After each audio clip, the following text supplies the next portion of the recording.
The Grand Harrow estate, normally a bastion of wealth and power, was shrouded in a heavy, oppressive silence. The towering oaks lining the long driveway swayed as an unrelenting drizzle soaked the sprawling grounds. Inside, an unsettling tension thickened the air, like the dense fog creeping over the lawn. The death of Evelyn Harrow, the matriarch whose presence once commanded respect and fear in equal measure, had left a gaping wound no one was ready to face. Miriam Harrow stood near the tall windows of the drawing room, her arms crossed tightly, her jaw clenched. Years of distance from her mother, years of bitterness and unresolved grudges, had not softened the coldness in her eyes.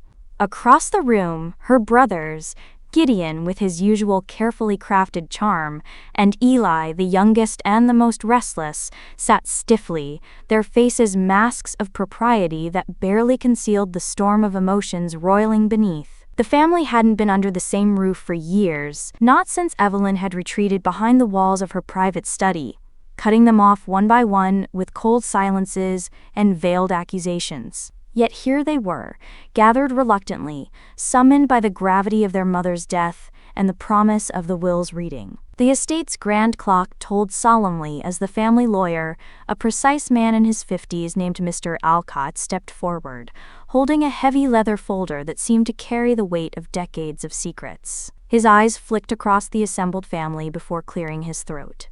"Thank you all for coming on such short notice." Mrs. Harrow's final wishes were clearly expressed in this document. "I will begin reading her will now." Miriam's lips tightened. Gideon's fingers drummed impatiently on the arm of his chair, and Eli shifted uneasily. They all expected the usual. Inheritances divided according to years of tradition, perhaps some small surprises, but nothing too extraordinary. Mr. Alcott unfolded the will with deliberate care, his voice steady as he began. "To my beloved children Miriam, Gideon, and Eli, I leave my love and the hope that you may one day understand the price of betrayal." A chill swept through the room. The siblings exchanged uneasy glances. Betrayal? Evelyn's words, even in death, carried a sting sharper than any living quarrel. Mr. Alcott's gaze lifted, sweeping the room before landing on a young woman standing quietly at the back. She was unfamiliar, early 30s, calm but with eyes that held both fire and sorrow. "To Isla Quinn, I leave the remainder of my estate, the Harrow estate, all assets, and my personal effects. She is my daughter." The room exploded into a chaos of gasps and whispers. Miriam's face went pale. Gideon's smile vanished, replaced by disbelief. Eli's jaw dropped as he stared at the stranger, as if she'd materialized out of thin air. "Isla Quinn?" Miriam's voice was barely a whisper, soaked in disbelief and rage. "Who is she? What are you doing here?" Isla stepped forward with quiet confidence. "I'm here because Evelyn was my mother," she said simply, "and I've waited a long time to hear that." Miriam took a step toward her, her eyes narrowing. "You're lying. Evelyn never mentioned you." "Because she couldn't," Isla replied. "She was protecting me. I know things about this family no one else does." Gideon scoffed, dismissing the claim. "This is some kind of scam, a desperate grab for money." But Isla's eyes locked on his, unwavering. "You don't know the half of it." Before the tension could spiral further, Mr. Alcott raised a hand. "There is more." He pressed a button on a remote, and the room was suddenly filled with Evelyn's voice, clear, crisp, and haunting, from a pre-recorded video projected onto the ornate wallpaper. "You all think you knew me, but you never did." The room fell deathly silent. Evelyn's image appeared, stern, regal, yet vulnerable. "I spent my life building a legacy, but more importantly, I spent years watching the very people I trusted most betray me. My children, who should have cared, chose greed and lies instead. This will is not just a distribution of assets, it is a reckoning." The video flickered, and Evelyn's face softened briefly, a glimmer of sadness piercing her otherwise steely gaze. "To Isla, I leave my estate and my trust, But she carries more than just my name. She carries my truth. And that truth will unravel the lies you've hidden so carefully." Miriam's breath caught. Gideon clenched his fists. Eli's restless energy transformed into cold calculation. The lawyer turned off the video, the heavy silence pressing back in. The siblings' carefully maintained facades were cracking. The secrets Evelyn hinted at were about to drag them all into a storm they never saw coming. Outside, the rain intensified, pounding against the windows like the relentless pounding of a truth long buried, now clawing its way to the surface. The morning after the funeral dawned cold and gray, the sky swollen with thick clouds that threatened to break. Inside the Harrow estate, the air felt heavier than the rain outside, charged with suspicion and unspoken accusations. Isla Quinn moved through the grand halls with a calm certainty that unsettled everyone who crossed her path. Her presence was like a quiet storm, subtle but impossible to ignore. She carried herself with the poised grace of someone accustomed to walking into a room and owning it, yet her eyes held shadows of a past no one could guess at. Miriam watched her from across the room, arms crossed tightly over her chest, lips pressed into a thin line. "You expect us to believe you're Evelyn's daughter? A secret child we never heard about? It's absurd." Isla met Miriam's glare evenly. It wasn't public knowledge, for good reasons. Evelyn was a proud woman who protected her family's reputation fiercely. Gideon scoffed, pacing the room with restless energy. "And what? You just show up and claim half the fortune? Convenient." Eli, usually quiet and calculating, broke in. "We have no proof. Who are you, really?" Isla's gaze hardened. "Proof will come. But first, you need to understand the truth about Evelyn Harrow and about Marcus Quinn." At the mention of the name, the room fell colder still. Marcus Quinn, the Harrow family's trusted driver for over 2 decades, a man whose quiet loyalty had been taken for granted, and whose sudden death in a mysterious fire 15 years ago was long considered a tragic accident. The fire had left nothing but ashes and unanswered questions, and over time, the family had buried it under a veneer of polite silence. Isla's voice dropped to a whisper, but her words cut through the tension like a knife. Marcus wasn't just a driver. He was the only man Evelyn ever truly loved after your father died. Miriam's eyes narrowed. "That's a story meant to make you sound sympathetic." "No," Isla said firmly. "It's true. Evelyn and Marcus had a secret relationship, one she kept hidden to protect us both." Flashbacks flickered in Isla's mind, and as she spoke, the viewers would see blurred, intimate moments. Evelyn and Marcus sharing stolen smiles behind the servants' quarters, a gentle hand on a shoulder, a promise made in hushed tones. Their love was real, but doomed from the start. "And then, the fire," Isla continued. "They said it was an accident. But it wasn't." Gideon stopped pacing, his face paling. "What are you implying?" Isla took a slow step forward. "Someone in this family wanted Marcus gone. Someone who couldn't bear the truth coming out." A charged silence filled the room, as each sibling glanced nervously at one another, guilt and suspicion swirling beneath their carefully maintained masks. Miriam's voice cracked as she demanded, "How do you know this? What proof do you have?" Isla reached into a small leather satchel slung over her shoulder and pulled out a worn, faded photograph. It was a rare image of Marcus and Evelyn together, standing close in the garden, their faces lit by the golden glow of dusk, happy, vulnerable, alive. "This was given to me by someone who was there that night, someone who saw what really happened." Eli leaned forward, eyes sharp. "Who?" Isla hesitated, glancing toward the doorway, where a shadow lingered just beyond the reach of the room's light, a figure watching her intently. Before she could answer, the figure stepped forward. It was Henry, the estate's long-serving butler, his expression grim and unreadable. "Isla's story isn't far from the truth," Henry said quietly. "There are things in this house that even Evelyn wanted buried." He motioned toward the library. "If you want answers, you'll find some old letters there.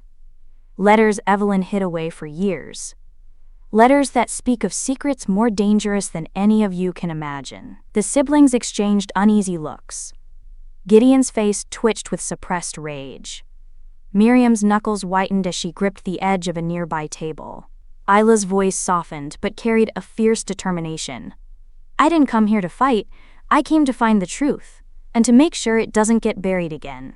As the family hesitated, the storm outside finally broke. Rain pounded against the tall windows, lightning flashing as thunder rolled through the valley. In that moment, the Harrow estate felt less like a home and more like a cage, a gilded prison where long-buried sins were clawing their way to the surface. The episode closed with a shot of Evelyn's study door creaking open by itself, revealing a small, dust-covered box inside. Inside the box, barely visible in the dim light, was a faded photograph of Marcus Quinn, burned at the edges. The final words echoed on Isla's lips: "Some truths come with a price." The rain had eased to a dull drizzle, but inside the Harrow estate, the storm was far from over. The tension was suffocating. Every glance, every whispered word, a spark waiting to ignite a wildfire of long-buried secrets. Isla sat alone in Evelyn's study, the room heavy with the scent of old leather and fading memories.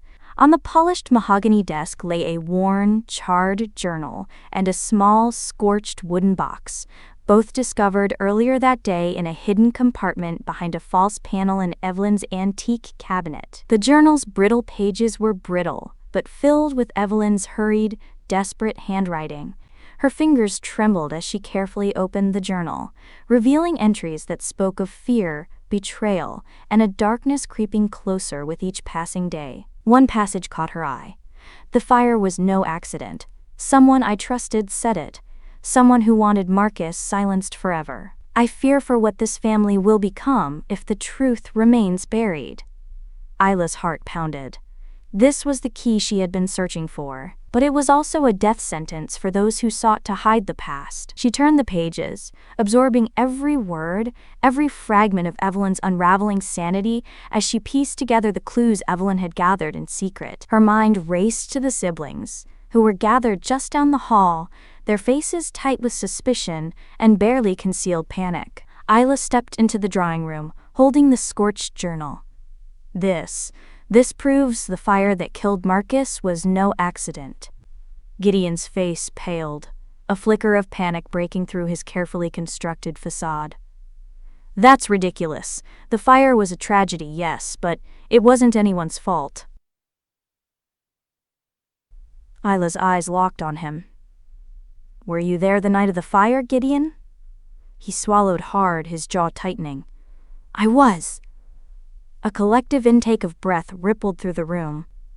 Flashbacks cut sharply to a teenage Gideon standing outside the garage, his expression furious, his voice sharp and angry as he confronted Marcus in the rain. "You can't have her," Gideon hissed. "She's my mother." Marcus's reply was calm but resolute. "She's not yours to claim. Evelyn and I share something you'll never understand." Back in the present, Isla's voice was steady but cold. That argument was the last anyone saw of Marcus alive. Miriam, always the skeptic, stepped forward, folding her arms tightly. "And what, you think one of us lit the fire? That we killed Marcus?" Isla didn't flinch. "I don't think. I know. Evelyn's journal hints that one of you wanted him gone. Someone who feared the truth would come out." Gideon's eyes darted nervously toward Miriam and Eli. "This is madness." But Isla wasn't finished. "There's more." She pulled from her satchel a faded photograph, one of the few remaining images of Marcus, burned and blackened at the edges, but still revealing his determined face. "Evelyn entrusted this to me," Isla said softly, "and it's only part of what she left behind." Miriam's curiosity overcame her suspicion. "Where did you find this?" Isla's lips tightened. "In the same hidden compartment as the journal. There are letters, photographs, and other pieces that Evelyn gathered over the years, proof she was piecing together a truth none of you wanted uncovered." The room was thick with unease. Eli, usually the quietest, suddenly spoke, voice low and wary. "If Evelyn knew who did this, why didn't she say anything?" Isla's gaze darkened. "Because she was afraid. Afraid of what the family might do to protect their secrets." Miriam's expression hardened. "Or maybe because she was protecting someone." Before anyone could respond, Isla's phone buzzed softly. She glanced down at the screen, then stiffened. "What is it?" Eli demanded. Isla looked up, eyes wide. "It's security footage from the night of the fire." The siblings leaned in, breath caught, as Isla pressed play on the small screen. Grainy black and white images flickered to life. The estate's garage in the dead of night, shadows moving furtively. Suddenly, the grainy figure of a teenage Miriam appeared, walking briskly toward the garage just minutes before the blaze erupted. Gasps filled the room. Miriam's face drained of color. "I was there," she whispered, "but I didn't start the fire. I went to confront Marcus about Evelyn." "Why?" Isla asked, voice soft but relentless. Miriam swallowed hard, eyes darting away. "Because I wanted answers. I suspected something was going on between them. I was angry at Evelyn, at Marcus, at everything." Gideon's voice broke through the silence. "If Miriam was there, who actually lit the fire?" Isla's gaze flickered to Eli, whose hands were clenched into fists.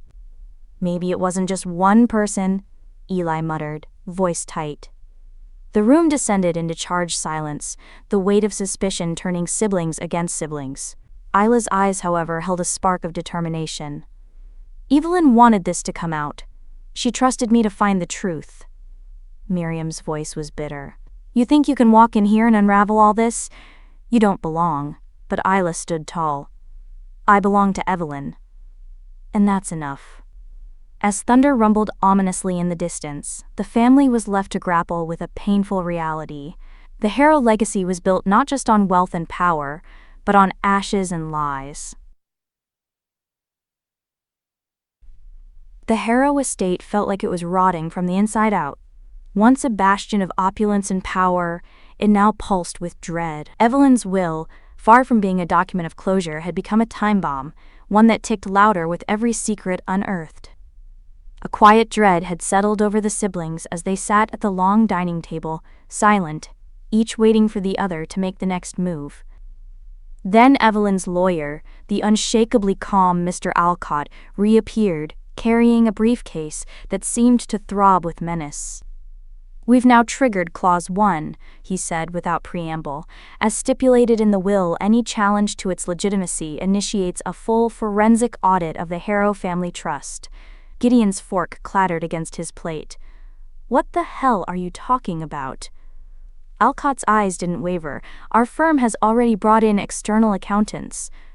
They'll need unrestricted access to all Harrow financial records. Effective immediately." Miriam's eyes narrowed. "This is absurd." "Is it?" Alcott countered. "Because Mrs. Harrow suspected some of you had manipulated her legacy well before her death." Eli muttered something under his breath while Gideon paled visibly. "Let me be clear," Alcott said. "You challenged the will. The audit has begun. Whatever it uncovers, you can't stop." That night, men and women in dark suits began scouring the estate. They moved swiftly, scanning documents, copying hard drives, and requesting bank access codes. It didn't take long before they found what Evelyn had anticipated. The first bombshell dropped. Gideon had been siphoning money from the Harrow Trust for over 7 years. Layered through shell companies and padded consulting fees, millions had vanished into offshore accounts, failing businesses, and hush money payments. The news broke during dinner the next day, announced by Alcott like a funeral bell. I didn't steal it, Gideon snarled. I borrowed it. I was protecting the family. No, Eli said icily, you were protecting yourself. Flashbacks revealed Gideon's financial downfall, a failed real estate empire, blackmail payments to a former mistress threatening to expose him, and gambling debts that had nearly cost him his life. Evelyn had known it all and recorded it. As the news broke, Miriam looked at Isla with a mixture of fury and unease. Isla had brought this reckoning down upon them like a biblical plague. I want her gone, Miriam hissed to Eli as they stood in the hallway later that night. Before she ruins all of us. She already has, Eli muttered. But Miriam wasn't done. She had hired a private investigator weeks ago, anticipating Evelyn's paranoia might go deeper than she'd ever admitted. Now, with Gideon's disgrace public, Miriam was desperate for leverage. The PI's report arrived in a manila envelope, thick and damning. Isla Quinn did not legally exist before 6 years ago. No birth certificate, no social security record, no school history under that name. She's not who she claims to be, Miriam whispered, her eyes gleaming. I knew it, but just as she turned the page, she found something unexpected. A letter, an old one, dated 10 years ago from Evelyn's own hand. Blood doesn't always define family, but betrayal does. If my children ever turn on me, if they ever become the people I fear they're becoming, I will rewrite my legacy, even if it means trusting a stranger over my own blood. Miriam stared at the letter, her satisfaction cracking. This wasn't a delusion. Evelyn had prepared for this. She hadn't just suspected betrayal, she had expected it. Meanwhile, Eli was unraveling in his own way. He cornered Isla in the library, his voice low and desperate. I'll pay you, he said. 2 million, in cash. Just walk away. Leave the will uncontested. You can start over anywhere you want. Isla arched an eyebrow, amused. You think I'm doing this for money? Eli leaned closer, his eyes hardening. Everyone has a price. She stepped away, her voice cold. Your mother didn't think so. Eli froze. What do you mean? She knew what you did, Isla said. All of it, including the conservatorship. His breath caught. You don't know what you're talking about. Don't I? Isla stepped closer. You convinced a panel of doctors that Evelyn was in cognitive decline. You isolated her, froze her accounts, and became her legal guardian. You made her a prisoner in her own home. Eli's silence was confirmation enough. Back in her room, Isla stared at her reflection in the mirror, torn. The siblings were monsters, each one of them, but part of her wasn't here just to expose them. She was starting to feel the weight of Evelyn's legacy, and beneath that, something else. A secret she hadn't yet dared to confront. As thunder rolled over the hills again and lightning flashed across the windows, the estate seemed to tremble with the ghosts of every lie buried in its walls. From the hallway, Henry the butler watched Isla through the crack of her door, a strange look in his eyes. Let's see how far you're willing to go, he whispered. The storm that had loomed for days finally broke over the Harrow estate. Rain beat against the windows in angry waves, as if the house itself were under siege. Inside the grand study, Evelyn Harrow's lawyer, Mr. Alcott, stood once again with another ominous package. This time, he wasn't carrying papers, but a sealed envelope with a flash drive inside, marked in Evelyn's spidery handwriting, Clause 2, for their eyes only.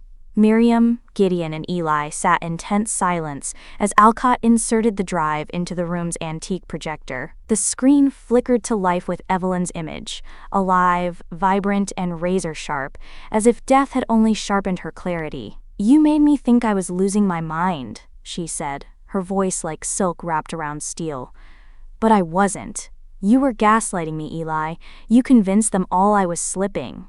Eli's expression barely flickered, but his knuckles went white around the arms of his chair.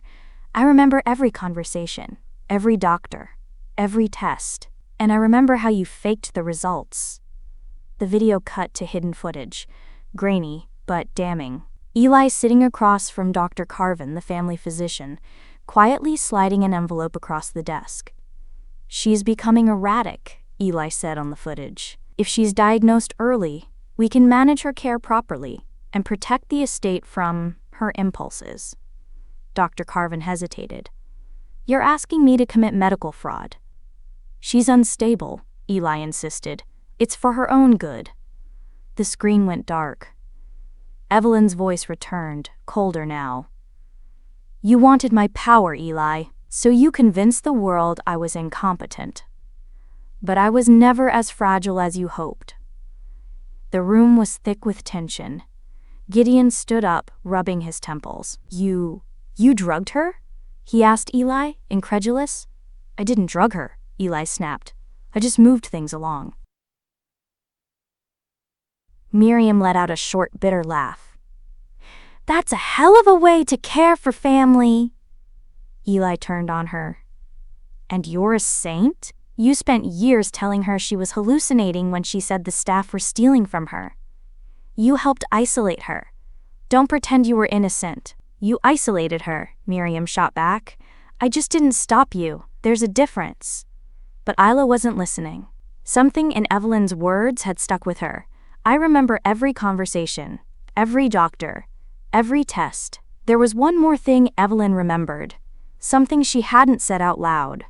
Later that night, Isla crept into Evelyn's old bedroom. The room had been left untouched since her death, preserved like a shrine. She ran her fingers along the edge of the antique vanity until she found it, a tiny chip of wood that had been pried loose, then nailed back in place.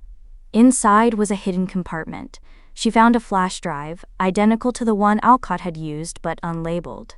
She plugged it into her laptop in her guest room and gasped. Security camera footage. Grainy, time-stamped, but clear enough.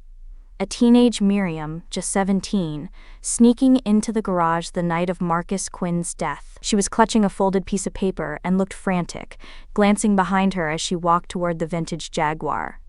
Marcus's favorite car, the one he was working on when the fire started. The footage showed her entering, but it cut off minutes later, mid-frame. Isla closed her laptop, shaken. She hadn't expected this. She'd been so focused on Gideon and Eli, she'd underestimated Miriam. She confronted Miriam the next morning, while the family breakfasted in the solarium. "I saw you, the night Marcus died." Miriam paled, her spoon clinking against her teacup. "You went into the garage," Isla said, her voice calm but unyielding. "Just before the fire started." Gideon looked up sharply. "You... what?" "I went to confront him," Miriam said quickly. "He was threatening to tell Evelyn everything." "Everything?" Isla echoed. Miriam hesitated. "That I knew about the affair. That I saw him and Evelyn together. I wanted him gone. I'll admit that.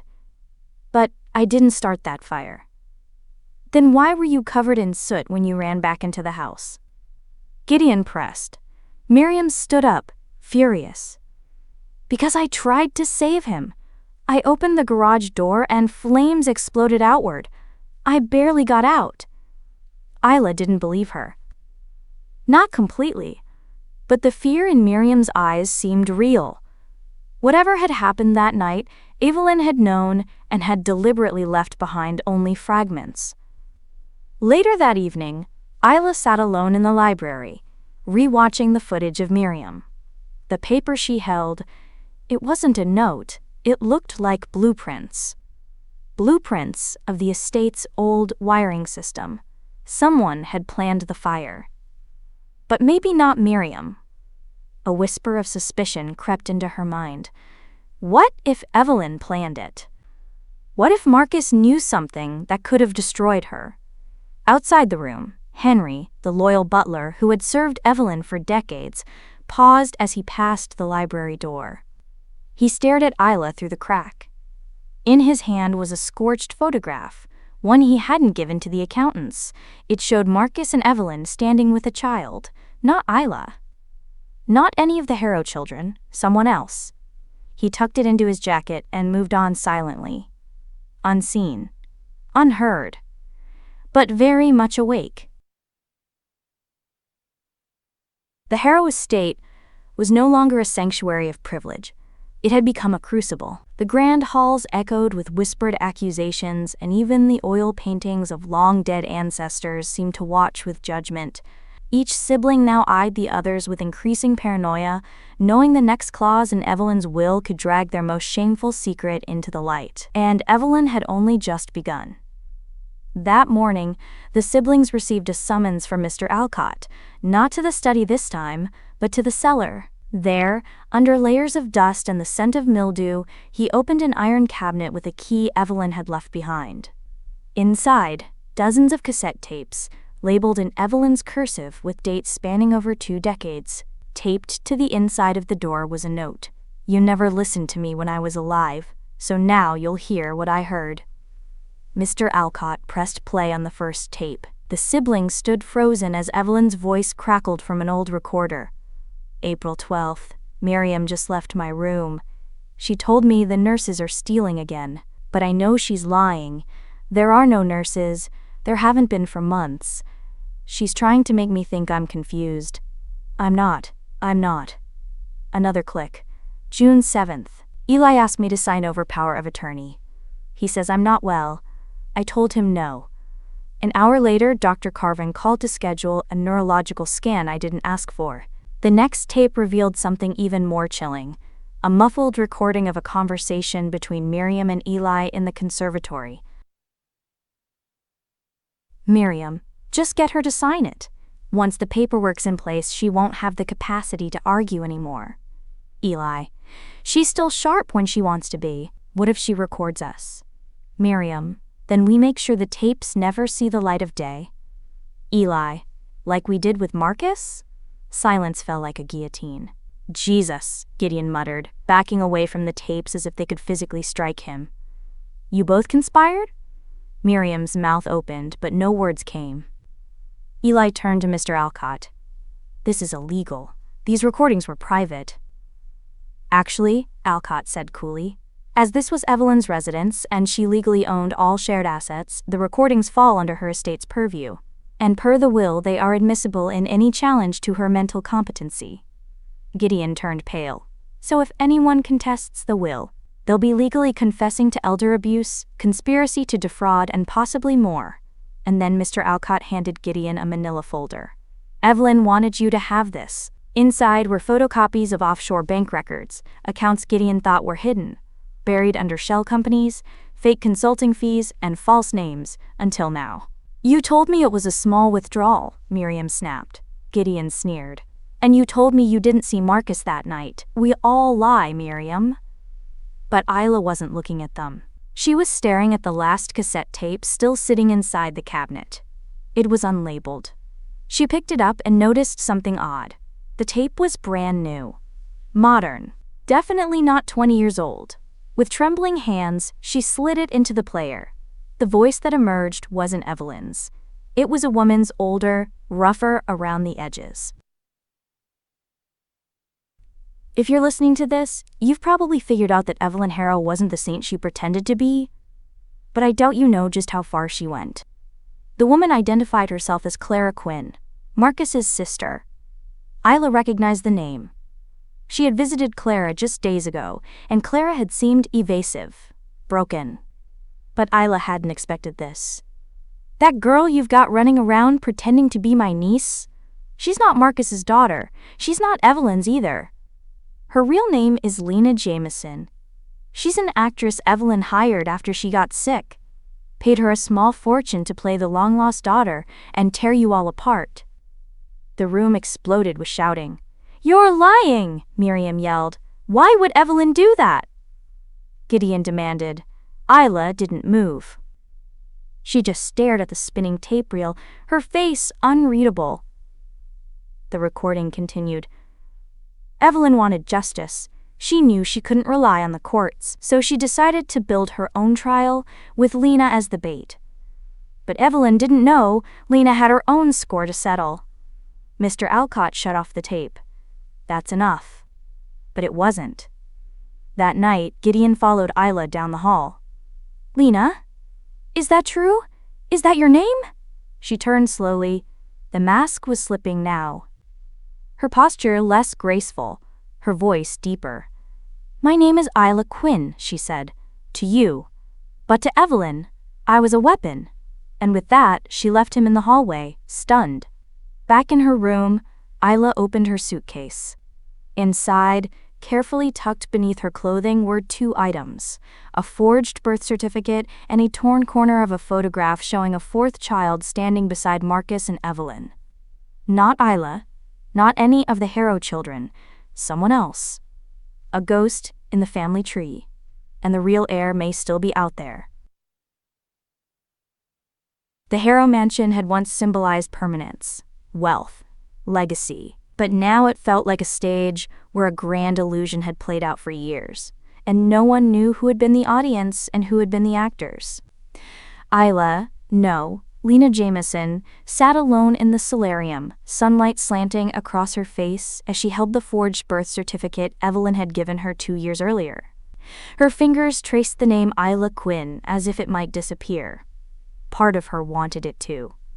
A knock shattered the silence. Mr. Alcott stepped inside, his usual poise thinner than before. "There's something you need to see." He handed her a sealed envelope with Evelyn's handwriting on the front, for Isla, if she ever forgets who she is. Inside was a letter, dated 18 months before Evelyn's death. "Lena, if you're reading this, I'm likely gone. And I can only hope I was able to give you a piece of the justice you've been denied. I chose you not because you fooled me, but because you didn't try to. You reminded me of my younger self before I learned how far charm and money can twist the truth. You weren't my daughter, but I loved you like one. You reminded me what it meant to fight back." Lena pressed the paper to her chest, conflicted. For months she had played Isla Quinn with cold precision. Learned the family's movements, memorized Evelyn's secrets. Her script had been Evelyn's design, but the performance had become something else. She'd grown attached to the power, but she'd also begun to feel the pain Evelyn carried. The betrayal, the isolation, the helplessness. Evelyn hadn't just wanted revenge, she wanted reckoning. And she had chosen Lena to deliver it. Flashback. 2 years earlier. A small, cluttered casting office in downtown Los Angeles. Lena, then a struggling theater actress, walked in for what she thought was an audition for a film role titled The Heiress. But instead of casting agents, a silver-haired woman in a tailored burgundy coat stood at the back of the room. Evelyn Harrow. "I don't need someone to pretend to be a daughter," Evelyn had said. "I need someone to make my children see themselves for what they really are. I need a mirror." "And why me?" Lena asked. Evelyn smiled. "Because you've been underestimated your whole life. So have I." Lena had hesitated, until Evelyn told her about Miriam, Eli, and Gideon. About the false dementia diagnosis. The stolen money. The betrayal that had nearly broken her. And about Marcus Quinn. How Evelyn had loved him, deeply, quietly, destructively. And how he had burned to death in a fire everyone called accidental. "Help me," Evelyn had said, "and when the time comes, I'll make sure you never need to act again." Back in the present, Lena sat at Evelyn's old writing desk and opened a locked drawer. Inside were dozens of notes, Evelyn's planning, timelines, contingencies, and at the bottom, a small thumb drive labeled, "Final Clause, Trigger Upon Discovery." Lena plugged it into the estate laptop. A video flickered to life. Evelyn again, seated in the library. "If you're watching this, then the truth about Isla is out. Good. That means the final act is underway. You 3, she said, addressing her children directly, used your father's name, my love, and our money to build lives on lies. You robbed me of agency, of dignity. So I created Isla to make you face what you did. But here's the real twist. There was a child, a real daughter, mine and Marcus's. She survived the fire, but I never found her."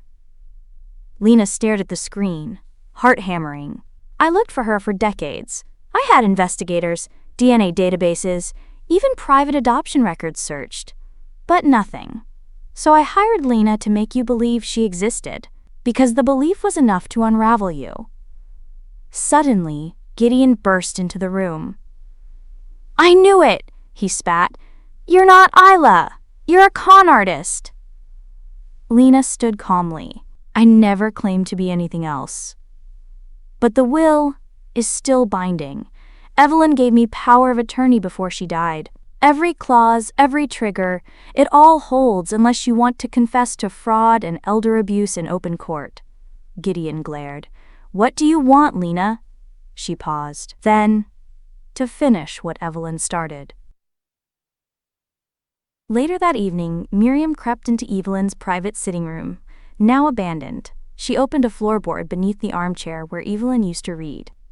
Inside was a faded photograph Evelyn had kept hidden from everyone. It was Marcus, smiling, holding a baby. On the back, "Our Miracle, October 17th, 1991. Her name is, but the name was smudged with water damage. Only one word remained legible: Starling. And Miriam realized something horrifying. Starling was the maiden name of Evelyn's housekeeper, Lena's mother. Had Evelyn really never found her real daughter? Or had she found her and lied? Back in her room, Lena opened her laptop. She had ignored one file on the drive, a document titled Lena, DNA Test Results. She clicked it open and gasped. Because Evelyn hadn't just hired her. She had known exactly who Lena was. Her daughter. The real Isla Quinn. And now, everything was in her hands. The Harrow estate stood in eerie silence. Once bustling with staff and the proud echo of Evelyn Harrow's presence, now it was a decaying stage set for judgment. The walls seemed to watch as the last clause of Evelyn's infamous will was finally triggered. A shrill chime rang out across the house's intercom system. "Please report to the library," Alcott's voice announced. "The final condition of Evelyn Harrow's estate is now in effect." Miriam, Gideon, Eli, and Lena, still reeling from the night before, filed in slowly. None of them spoke. The air was heavy with dread and revelation. A projector lit up. Evelyn's image appeared once again, seated at the very same desk before which they now sat. "This is my last command," she began. "And if you've come this far, congratulations. You've managed to survive each other, barely. But you will not receive a penny more unless you cooperate in uncovering the truth of what happened to Marcus Quinn. You will do this together. If you fail, or if one of you sabotages the others, the entire estate will be liquidated and donated to the Evelyn Harrow Foundation for Families Exploited by Power." Eli scoffed. "She really thought we'd play detective to earn our inheritance?" Lena turned sharply. "She didn't care if you earned it. She cared if you deserved it." Gideon stood. "Then let's finish this." The four of them began retracing the events of the fire that killed Marcus Quinn decades ago. Lena brought out Evelyn's hidden files. Diaries, correspondences, incident reports. Clues layered like onion skins, each more damning than the last. One letter, dated 3 weeks before the fire, caught their attention. "Marcus, I told you we can't go public. They'll never accept our daughter, and they'll destroy us both. Wait for me, just a little longer." Miriam read it aloud and went pale. "She was going to leave us for him." "Not you, Miriam," Lena said coldly. "Your father, the family." She was choosing love over legacy.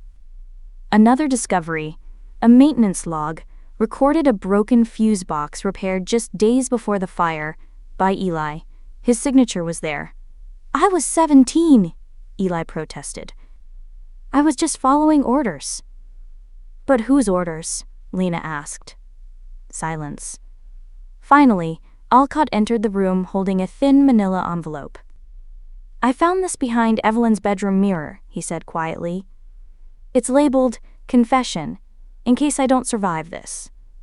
He placed the envelope in the center of the table. Gideon opened it. Inside was a single page. I loved Marcus, but I was scared of the scandal, of losing everything. I begged him to keep our child a secret until the time was right. But he refused. That night, I went to him to plead. I lit a fire in the garage heater to warm the room. We argued. He threatened to take our daughter and disappear.